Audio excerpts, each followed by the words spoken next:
Trump Zelensky की बैठक के बाद रूस यूक्रेन युद्ध में फिर से भयानक हमले शुरू हो गए हैं। रूस के अंदर यूक्रेन ने अंधाधुंध ड्रोन बम विस्फोट शुरू किया है। रूस की एयरफील्ड पर धमाकों की तस्दीक हुई है।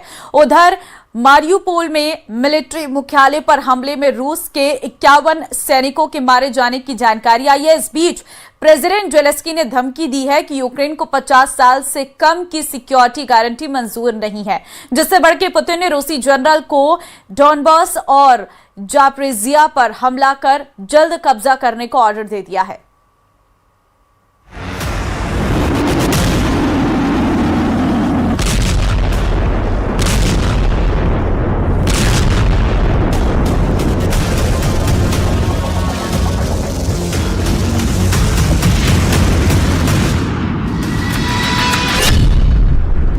ट्रंप जेलेंस्की मीटिंग के बाद यूक्रेन ने जलाया पुतिन का एयरबेस।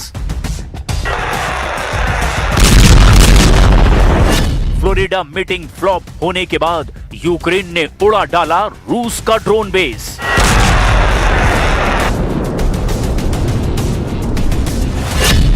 ट्रंप ने कहा, मैं नहीं लूंगा युद्ध खत्म होने की कोई गारंटी। युद्ध खत्म नहीं हो रहा, इसकी गारंटी यूक्रेन ने दे दी है। रूस पर भयानक डबल अटैक करके जेलेंस्की ने अपने खौफनाक इरादे जाहिर कर दिए हैं। जेलेंस्की ने सुपर पावर और पुतिन का मैक्सिमम प्रेशर न मानने का ऐलान किया है।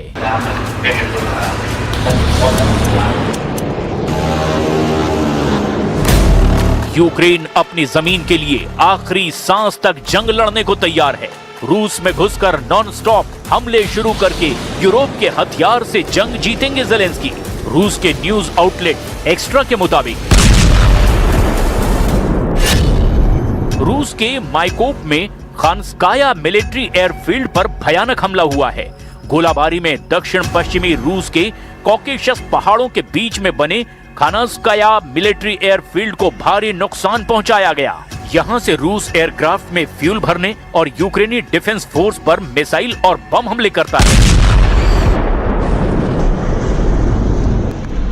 खानस्काया बेस पर जान माल के नुकसान की जानकारी अब तक सामने नहीं आई, मगर 26 दिसंबर को यूक्रेन ने मारियुपोल में जो हमला किया, उसके नए अपडेट ने पुतिन का खून खौला दिया है। रूस ने बताया कि मारियुपोल हमले में उसके 15 सैनिक मारे गए। रूस की 14वीं GRU ब्रिगेड के मुख्यालय पर हुए हमले में 76 से ज्यादा सैनिकों के घायल होने की पुष्टि हुई है। मारियुपोल हमले के बाद से रूस की सेना बौखलाई हुई है। पुतिन का दिमाग ट्रंप जेलेंस्की फ्लोरिडा मीटिंग से भी बहुत ज्यादा खराब हो गया है, क्योंकि जब ट्रंप जेलेंस्की से पुतिन के बारे में कुछ कह रहे थे, तब जेलेंस्की उन बातों को हंसी में उड़ा रहे थे। Russia wants to see Ukraine succeed. Once it sounds a little strange, but I was explaining to the president. रूस के बारूदी प्रहार से यूक्रेन को बचाने की ट्रंप की कोशिश कितनी गंभीर है, ये उसका ट्रेलर भर है। ट्रंप जेलेंस्की से कमाल की बैठक के बाद जो दावे किए, उस पर जेलेंस्की को भी यकीन नहीं हुआ। ट्रंप का दावा और जेलेंस्की का मुस्कुराना हकीकत बयां कर रहा है। President Putin was very generous in his feeling toward Ukraine succeeding, including supplying energy, electricity and other things at very low prices. दुनिया के सबसे भयानक युद्ध को खत्म कराने का ट्रंप का प्लान एक बार फिर से फेल होता दिखाई दे रहा है। ट्रंप जितने भी दावे कर रहे हैं, खुद ही उसमें कमियां और कमजोरियां भी गिना रहे हैं। इसीलिए उनके तमाम दावे पर जेलेंस्की बेमन से हाँ में हाँ मिला रहे हैं। पुतिन की मंशा का माखौल भी उड़ा रहे हैं, क्योंकि ट्रंप जो चाहते हैं, उन शर्तों पर यूक्रेन पुतिन से समझौते के लिए तैयार नहीं है। मतलब ट्रंप जेलेंस्की की फ्लोरिडा मीटिंग सुपर फ्लॉप मान ली गई है। ट्रंप ने ये भी डर बयां किया कि अगर पुतिन से जल्द समझौता नहीं किया गया, तो खून खराबा जारी रहेगा, लाशें बिछती रहेंगी और युद्ध को रोक पाना नामुमकिन हो जाएगा।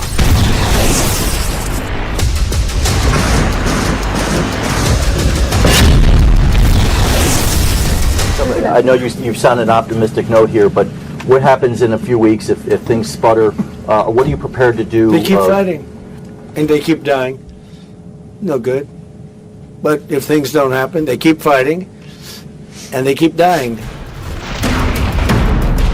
फैसला अब पुतिन को करना है कि वो कब तक सब्र रख पाते हैं, क्योंकि अमेरिका जिस असमंजस में है उसका अनुमान शायद ही पुतिन लगा पाए हों। ट्रंप ने दावा किया कि जेलेंस्की और पुतिन ने समझौते की 95% शर्तें मान ली है।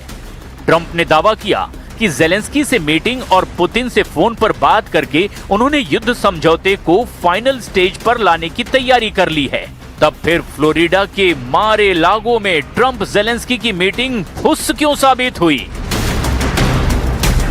ये सस्पेंस प्रेसिडेंट ट्रंप ने खुद बनाया है। उन्होंने रूस यूक्रेन समझौते के सबसे अहम कड़ी माने जा रहे डॉनबास रीजन पर गोलमोल बातें की है। ट्रंप से जब साफ साफ डॉनबास को लेकर सवाल पूछे गए, तब उन्होंने जो कुछ कहा वो किसी के गले नहीं उतर रहा। Have you agreed on the so-called free trade zone on Donbass? How to separate the sites? How to make the separation line? Who will be responsible? The word agreed is too strong. I would say not agreed, but we're getting closer to an agreement on that, and that's a big issue. Certainly, that's one of the big issues. Donbas पर Putin किसी भी तरह की रियायत देने के लिए तैयार नहीं है। पुतिन को हर कीमत पर डॉनबास चाहिए, क्योंकि इसे बफर जोन बनाकर वो क्राइमिया तक सेफ रूट बनाना चाहते हैं। जैसे ही पुतिन के पास डॉनबास का कंट्रोल आता है, यूरोप के उनके दुश्मनों की हालत खराब होनी तय है। डॉनबास पर पुतिन का कब्जा होते ही बाल्टिक देश रूस के निशाने पर आ जाएंगे। इसीलिए यूक्रेन में लोग ये मान रहे हैं कि पुतिन को डॉनबास देने पर भी युद्ध खत्म होने की उम्मीद नहीं की जा सकती। Переговори потрібно і домовлятися, розмовляти потрібно, особливо з нашими партнерами. Але чи змінить одна зустріч хід війни? На жаль, ні. Ми бачимо свого ворога, ми знаємо, що його розмови не зупиняють. Зупиняє тільки сила, і цю силу на зараз надають саме наші військові. Тому ці розмови навряд чи зможуть зупинити. जेलेंस्की के सामने मजबूरी है कि वो चाहकर भी सरेंडर नहीं कर सकते, क्योंकि ऐसा करना उनके खुद के लिए खतरा पैदा कर सकता है। मोर्चों पर चल रही लड़ाई बता रही है कि यूक्रेन की सेना सरेंडर करने के मूड में नहीं है, और यही यूक्रेन की जनता भी चाहती है। ऐसा कुछ पोल रिजल्ट भी दावा कर रहे हैं। यूक्रेन में किए गए एक पोल में 75% लोगों ने कहा कि डॉनबास रूस को नहीं देना चाहिए। Q international institute of sociology के इस पोल में ज्यादातर लोगों ने कहा कि सुरक्षा की गारंटी पर ध्यान दिया जाना चाहिए। 63% लोगों ने कहा कि जब तक युद्ध मुमकिन है लड़ते रहना चाहिए। हालांकि दूसरा सच ये भी है कि यूक्रेन को लड़ने के लिए सैनिक नहीं मिल रहे हैं। जेलेंस्की का युद्ध बहुत ही मुश्किल दौर से गुजर रहा है, इसमें कोई शक नहीं। साथ में उन पर अमेरिका का भी दबाव है, क्योंकि ट्रंप चाहते हैं कि जेलेंस्की डॉनबास पुतिन के हवाले कर दें, लेकिन जेलेंस्की की सेना ने पूरा दम लगा दिया है। रूस में भी यूक्रेन के ड्रोन अटैक बढ़ते जा रहे हैं। ऐसे में कोई शक नहीं कि दिसंबर 2025 के आखिरी दिन बहुत खतरनाक होने जा रहे हैं। यूक्रेन और रूस के बीच नहीं, बल्कि पुतिन और नेटो के बीच तनाव बढ़ता जा रहा है। यही वजह है कि ट्रंप भी घबराए हुए हैं, क्योंकि ना जेलेंस्की झुक रहे हैं, ना पुतिन नरम पड़ रहे हैं। ऐसे में नए साल से पहले पुतिन ने महाविनाश के हथियारों का इस्तेमाल शुरू कर दिया तो तीसरा विश्व युद्ध शुरू हो सकता है, जिसका नतीजा कई मुल्कों की तबाही के बाद ही निकलेगा।